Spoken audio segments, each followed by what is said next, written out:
ఒకవైపు ఫ్యాన్స్ ఎన్నో ఏళ్లుగా ఎదురు చూస్తున్న ఉస్తాద్ సినిమా రిలీజ్, మరోవైపు తమిళనాట పొలిటికల్ సినారియోలో పవర్ స్టార్ సౌండ్ వినిపించడం. ఇలా రెండు రాష్ట్రాల్లో రెండు థిక్కెస్ట్ సిచ్యువేషన్స్, బలమైన సందేహాలు కూడా. ఒకే ఒక్క ఇంటర్వ్యూతో అన్నింటిపై బంబార్డింగ్ క్లారిటీ ఇచ్చే ప్రయత్నం చేశారు AP deputy CM Pawan Kalyan. Cinema, politics రెండు పడవలపై కాళ్లు పెట్టి చేసే ప్రయాణం ఎంత కష్టమో చెప్పుకొచ్చారు. విజయ్కి కొన్ని విలువైన సూచనలు కూడా చేశారు. ఇంత చెప్పినా ఇప్పటికీ కొన్ని కన్ఫ్యూజన్స్ లైవ్లోనే ఉన్నాయి. ఏంటవి?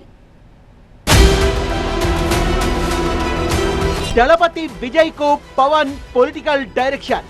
ఎన్డీఏలోకి టీవీకేని వెల్కమ్ చేసింది పవనేనా? ఎన్టీఆర్, చిరు, పీకే ఏ మోడల్ బెటర్? జననాయకన్ కి ఓజీకి ఆ లింక్ ఏంటి? అరవనాట వైరల్ అవుతోన్న పవన్ సౌండ్. జనసేన ఆవిర్భావ దినోత్సవాలు, అటు ఉస్తాద్ సినిమా ప్రమోషన్, తెగ బిజీగా ఉన్నారు పవర్ స్టార్ పవన్ కళ్యాణ్. రోజుకు 16 గంటలు పనిచేస్తున్నానన్న పవన్ చిన్న గ్యాప్ తీసుకొని తమిళనాట ఒక టీవీ ఛానల్ కి ఇంటర్వ్యూ ఇచ్చారు. తమిళనాడు రాజకీయాలు, విజయ్ అరంగేట్రం, సినిమా సెన్సార్ కష్టాలు, తన పొలిటికల్ జర్నీ, ఎన్డీఏ కూటమితో ఉన్న రిలేషన్, హిందుత్వ నినాదం, ఇలా అన్ని టాపిక్స్ ని టచ్ చేశారు. టీవీకే పార్టీ చీఫ్ విజయ్ ని ఎన్డీఏలోకి ఆహ్వానించే బాధ్యతను పవనే తీసుకున్నారన్న వార్తలపై ఏమంటారు అని ఆసక్తిగా చూశారు జనం. కానీ విజయ్ కి 80 సీట్లు, డిప్యూటీ సీఎం పోస్ట్ ఇస్తామన్న ఆఫర్ మీ నుంచే వెళ్ళిందా? ఈ విషయమై అమిత్ షా మీతో పర్సనల్ గా మాట్లాడారట కదా అని అడిగితే, తను విజయ్ ని కలిసి 20 ఏళ్లైందని, ఈ మధ్య ఎప్పుడు కూడా విజయ్ తో మాట్లాడింది లేదని క్లారిఫై చేశారు పవన్. పార్టీ పెట్టి బరిలోకి దిగిన విజయ్ కి కాంప్లిమెంట్ ఇవ్వడమే కాదు, ఆల్ ది బెస్ట్ చెప్పారు పవన్. విజయ్ ఎన్డీఏ కూటమిలోకి వస్తారా అన్న ప్రశ్నకు స్పందిస్తూ, విజయ్ ఒక మంచి వ్యక్తి, సమాజం పట్ల స్పష్టమైన అవగాహన ఉంది, దేశాభివృద్ధిని కాంక్షిస్తే ఎన్డీఏ కూటమిలోకి బేషుగ్గా రావచ్చు, మనస్ఫూర్తిగా ఆహ్వానిస్తాన్నారు పవన్ కళ్యాణ్. విజయ్ లాంటి యువ నాయకులు జాతీయ దృక్పథంతో పనిచేస్తే ఇది తమిళనాడు రాజకీయాల్ని మలుపు తిప్పుతుందని సలహా కూడా ఇచ్చారు.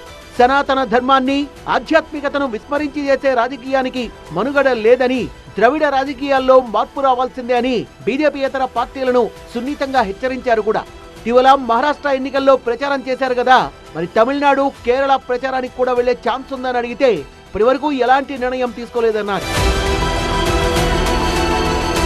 పవన్ కళ్యాణ్, విజయ్ ఇద్దరు సినిమాల్లోంచి పాలిటిక్స్ లోకి వచ్చిన హీరోలే. ఈ క్రమంలో రాజకీయాల్లో సినిమా స్టార్లకు ఎదురయ్యే సవాళ్లను కూడా ప్రస్తావించారు పవన్. విజయ్ జననాయకన్ సినిమాకి సెన్సార్ సర్టిఫికేట్ ఎందుకు ఆగింది? ఇలాంటి ఇబ్బందులు ఎన్డీఏలో ఉన్న పవన్ సినిమాకి ఉంటాయా అని అడిగితే సూటిగానే స్పందించారు పవన్.